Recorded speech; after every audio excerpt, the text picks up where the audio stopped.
Fala, filhotes, vocês estão vivos? No vídeo de agora nós vamos falar um pouquinho sobre feminismo, esse livro aqui da obra O Livro do Feminismo. Esse é um pouquinho mais desse movimento histórico. Vamos lá. Por séculos, mulheres têm falado abertamente sobre desigualdades enfrentadas por causa do seu sexo. No entanto, o feminismo como um conceito só emergiu em 1837, quando o francês Charles Fourier usou pela primeira vez o termo feminismo.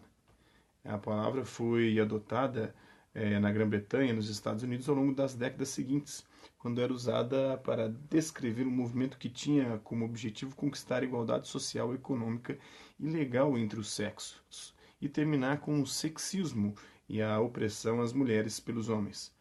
Existem várias vertentes feministas oriundas dos diferentes objetivos e níveis de desigualdade ao redor do mundo.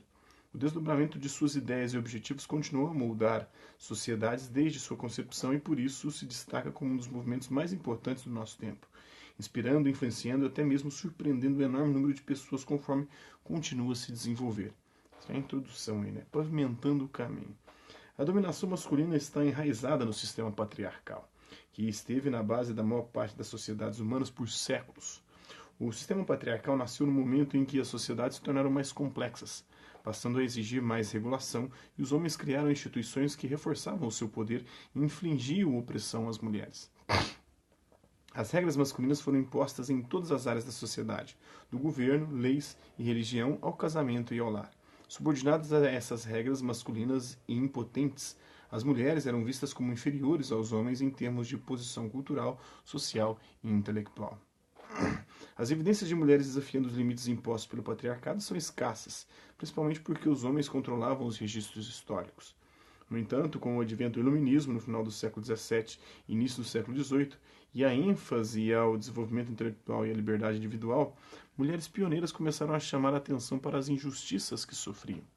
Quando as revoluções estouraram nos Estados Unidos em 1765 até 1783 e na França de 1787 a 1799, muitas mulheres militaram para que as novas liberdades fossem aplicadas a elas.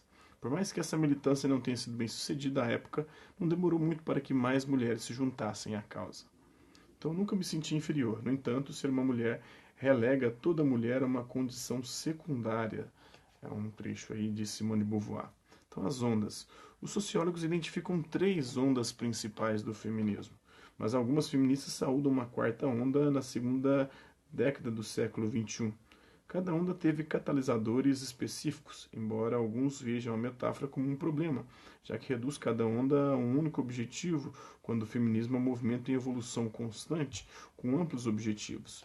Os objetivos da primeira onda do feminismo dominaram a agenda feminista nos Estados Unidos e na Europa em meados do século XIX e se originaram dos mesmos princípios libertários que impulsionaram a abolição da escravidão. As primeiras feministas, basicamente mulheres brancas de classe média com acesso à educação, exigiam o direito ao voto, acesso igualitário à educação e direitos iguais no casamento.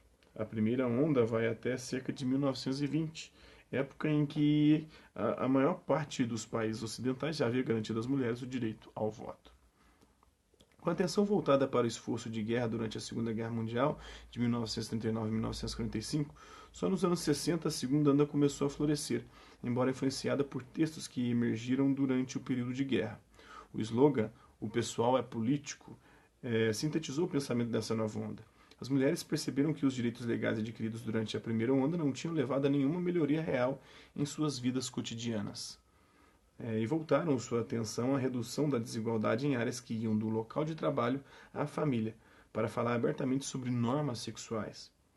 Estimulada pelo clima revolucionário dos anos 60, a segunda onda se identificou com o destemido movimento de libertação das mulheres, que buscou principalmente identificar e acabar com a opressão à mulher. Enquanto novos cursos sobre teoria feminista nas universidades examinavam as raízes da opressão e analisavam a configuração das ideias de gênero, organizações de grupos de base surgiam para enfrentar injustiças. As mulheres tomaram para si o controle de natalidade, até então nas mãos de uma medicina dominada por homens. Lutaram pelo direito ao aborto legal e denunciaram agressões físicas. A vitalidade da segunda onda se desvaneceu durante os anos 80, de 1980. Enfraquecida pelo sectarismo e pelo clima político cada vez mais conservador. Ainda assim, os anos de 1980 viram emergir o feminismo negro, também chamado de mulherismo, e a ideia de interseccionalidade, um reconhecimento das múltiplas barreiras encaradas pelas mulheres negras, que o feminismo, dominado por mulheres brancas de classe média, deixara de abordar. Esse conceito, apresentado em 1989 por Kimberlé Crenshaw, reverberou não apenas nos Estados Unidos e no Reino Unido, como também em países em todo o mundo que já haviam sido colônias. Novas preocupações. Quando a feminista norte-americana Rebecca Walker reagiu à libertação de um suposto estuprador no início dos anos 90, ela verbalizou a necessidade de uma terceira onda, argumentando que as mulheres ainda precisavam de libertação e não apenas da igualdade que as pós-feministas achavam já ter conquistado. A terceira onda abrangeu correntes diversas e, por vezes, conflitantes. Essas correntes incluíam atitudes em relação à cultura rausch, comportamento abertamente sexual, como uma expressão de liberdade sexual, a inclusão de mulheres trans no movimento e o debate sobre se os objetivos feministas podiam ser alcançados em uma sociedade capitalista. Essa rica troca de ideias continuou ao longo da entrada do novo milênio, ajudada por blogs feministas e pelas mídias sociais. Ao abordar questões que vão desde o assédio sexual no local de trabalho à desigualdade salarial entre os gêneros, o feminismo é hoje mais relevante do que nunca e mais combatido também do que nunca com essa onda conservadora que ascendeu no mundo.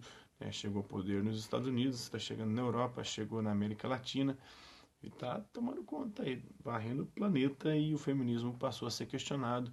Existem também obras panfletárias que tentam detonar o movimento, fazendo ataques ad hominem às pessoas as líderes do movimento inicial, né? E querendo dizer que o feminismo é um movimento que quer promover a perversão. Existe uma diversidade muito grande dentro do feminismo. Não tem como você enquadrá-lo num só aspecto. É igual à esquerda. Existem diversas frentes de esquerda, diversas posições dentro da própria esquerda. Então não tem como você colocar tudo dentro de um pacote só. Ah, mas é tudo autoritário. Ou todo feminismo é anti-masculino, é anti-homem, quer de alguma forma suplantar os homens, ou colocar os homens na condição inferior, ou fazer com que as mulheres se tornem promíscuas. Bem, cara, tem muitas frentes. Não seja burro, estude e veja as várias vertentes. Não coloque tudo dentro do mesmo pacote. Não faça isso, porque isso é simplismo. Então, é bom a gente estudar. Então, este livro pretende apresentar algumas das ideias mais proeminentes desde o século XVII até hoje. Cada sessão se concentra em um período específico de tempo e expõe citações marcantes de quem viveu e falou nesses períodos. E ele mostra como o feminismo é fundamental para compreender a organização atual do mundo e como esse movimento ainda precisa ir mais longe. Então a mulher não deve aceitar, ela deve contestar, segundo Margaret Sanger. Então essa é um pouquinho da introdução aí ao feminismo, né? No próximo vídeo nós vamos falar do nascimento do feminismo no século XVIII e início do século XIX. Espero que vocês tenham gostado do vídeo. Quem curtiu, dá um like. Quem não curtiu, dá um dislike. Quem se interessar pelo conteúdo do canal, só se inscrever, ativar o sininho e aguardar os próximos vídeos e as próximas notificações. Deixe também seus comentários dizendo o que você tem achado dos vídeos, sugestões de temas e assuntos para serem abordados em vídeos posteriores. É isso aí. Hasta la vista, babies, e até a próxima.